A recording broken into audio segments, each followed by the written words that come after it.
인구 2억 3천만 명, 세계 5위 인구 대국이자 아시아와 중동을 잇는 요충지 파키스탄. 이슬람권의 유일한 핵 보유 국가이기도 합니다. 때문에 파키스탄의 정세는 국제 정치에 적지 않은 영향을 미치죠. 지난 9일 파키스탄 전국 곳곳에서 시위가 벌어지면서 세계의 이목이 다시 한번 집중됐습니다. 도시에서는 건물과 차들이 불타 검은 연기가 피어올랐고 성난 군중과 군경이 뒤엉킨 모습은 전쟁터를 방불케 했습니다. 당국은 시위가 격화되자 전국 주요 지역의 인터넷과 모바일 데이터망을 차단했고 경찰과 군인은 최루탄과 물대포 그리고 총으로 시위대를 진압했습니다. 시위대도 이에 총과 화염병으로 맞섰고 결국 최소 8명의 사상자가 발생했습니다. 이번 시위는 임란칸 전 총리가 부패 혐의로 체포되면서 시작됐습니다. 지난해 4월이었죠.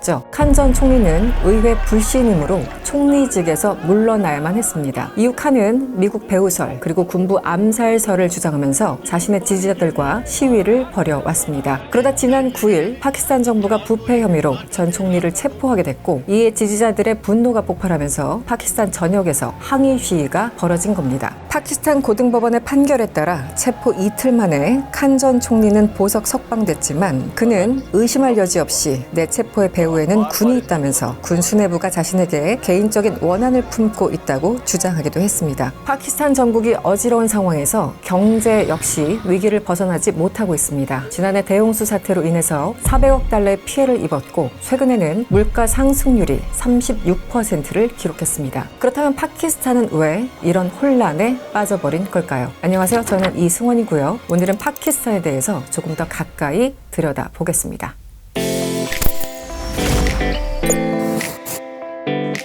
앞서 언급했듯이 이번 파키스탄 시위는 임란 칸 전 총리의 체포에서 시작됐습니다. 칸 전 총리는 크리켓 국가대표 주장 출신으로 지난 1992년 크리켓 월드컵에서 파키스탄에 우승을 안겨주며 국민 스포츠 영웅이 됐습니다. 크리켓 종주국이자 자신들을 통치했던 영국을 상대로 우승을 했다는 사실 때문에 칸은 더욱더 큰 인기를 얻을 수 있었습니다. 이후 칸은 1996년 정계에 진출해 반부패 이미지를 내세우면서 정치적 입지를 넓혀왔고 지난 2018년 10월 총리직까지 오를 수 있었습니다. 군부에 의한 독재 정치가 주를 이뤄왔던 파키스탄 역사상 두 번째로 선출된 권력이 정권을 잡은 것이죠. 하지만 이 기간은 오래가지 못했습니다. 지난해 4월 경제 파탄과 부패 척결 공약 미이행 등을 이유로 의회의 총리 불신임 투표가 이뤄졌고 결국 총리직에서 쫓겨났기 때문입니다. 이후 독재자 무함마드 지알 울 하크 장군 시절 정치 무대에 데뷔했던 샤흐바즈 샤리프가 신임 총리로 들어서게 되죠. 이후 파키스탄의 전국 혼란이 본격화되기 시작했습니다. 칸이 미국 등 외부 세력의 음모로 총리직에서 밀려났다고 주장하며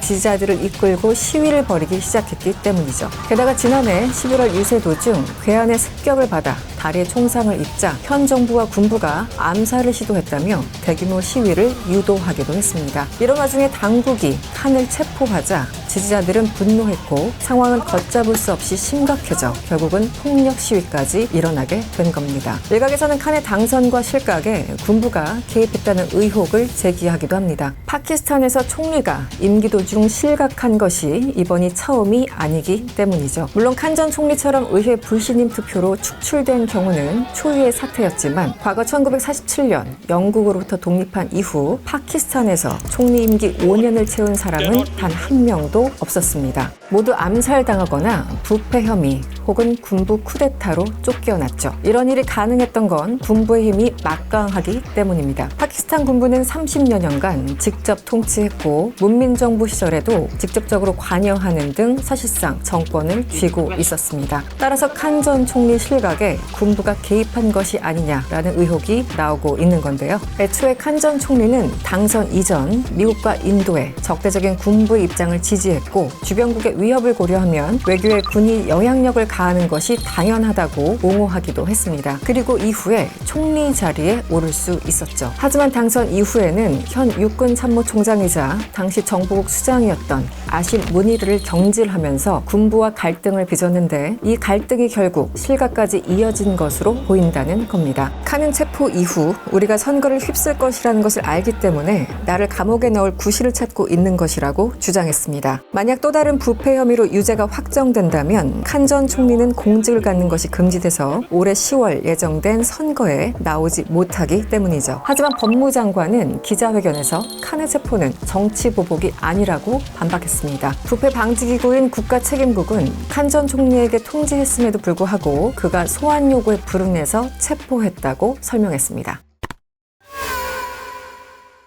파키스탄은 정정 불안뿐만 아니라 경제 상황도 전 세계 하위권에 머물고 있습니다. 면적은 세계 33위, 인구는 세계 5위로 대국이지만 1인당 GDP는 세계 125위, 경제 성장률도 평균 남아시아 지역 수치보다 크게 뒤처지고 있습니다. 최근 파키스탄의 외환 보유고는 43억 달러에 불과하지만 대외 부채는 약 1,000억 달러에 이르는 것으로 추산되고 있습니다. 소비자 물가지수 상승률은 36% 이상 치솟으면서 1965년 이래 최고치를 기록했고 민생고도 더욱 심각해지고 있습니다. 지난 3월에는 구오픈 배급소에 인파가 몰리면서 12명이 사망하는 사건이 발생했고 파키스탄 곳곳에서는 생필품 부족과 단전이 계속되고 있습니다. 이처럼 파키스탄의 경제가 추락한 원인 중 하나로는 중국의 1대1로 프로젝트를 꼽을 수 있습니다. 중국은 지난 2013년 시진핑 주석이 제시한 1대1로 프로젝트를 진행하고 있죠. 1대1로는 육상과 해상의 실크로드를 하나로 모두 연결하는 경제벨트 건설 사업 입니다. 현재 151개 국가와 32개 국제기구가 협력 약정을 체결했고 건설에 동참하고 있는 상황이죠. 파키스탄도 지난 2015년부터 1대1로 사업에 참여하면서 대규모 인프라 투자를 시작했습니다. 하지만 이후부터 문제가 발생합니다. 철도, 송유관 등을 잇는 사업을 추진하면서 중국으로부터 막대한 돈을 빌렸고 정부 부채가 눈덩이처럼 불어나기 시작한 겁니다. 현재 파키스탄의 대외 채무 가운데 30%가량이 바로 중국 부채입니다. 만약 이를 상환하지 못하면 항만, 공항 등 그 운영권을 중국에 넘겨야 하는 상황일 수도 있죠. 여기에 팬데믹과 우크라이나 전쟁이라는 악재가 연달아 덮쳤고 지난해에는 국토 3분의 1이 물에 잠기는 대홍수가 발생했습니다. 지난해 대홍수 사태로 파키스탄에는 1,700명 이상의 사망자와 800만 명 이상의 이재민이 발생하기도 했습니다. 주요 시설은 대부분 파괴됐고 식량과 식수를 구하지 못해 오염된 물을 마신 탓에 장티푸스, 댕기열 같은 전염병으로 더 고통받아야만 했습니다. 그리고 400억 달러라는 엄청난 경제적 손실을 입었습니다. 정치와 질병, 재해가 모두 합쳐져서 처참한 경제 상황을 만든 겁니다. 이런 와중에 파키스탄은 국제통화기금의 국제금융지원협상에서도 어려움을 겪어왔습니다. 파키스탄은 지난 2019년 IMF와 구제금융지원에 합의했지만 구조조정 등의 이유로 절반가량만 받을 수 있었고 지난해 말 예정됐던 11억 8천만 달러의 지급도 보류된 상태입니다. 한 수석 이코노미스트는 2024년까지 긴축 정책이 지속되고 식료품 가격 인상으로 저소득층의 빈곤율이 높아질 것이라며 IMF의 구제 금융만으로는 경제를 정상 궤도로 되돌리기에는 충분하지 않다고 우려했습니다.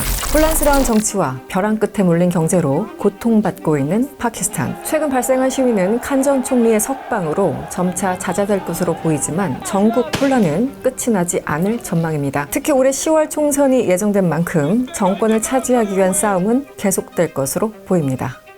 월드 클로즈업 이승원이었습니다.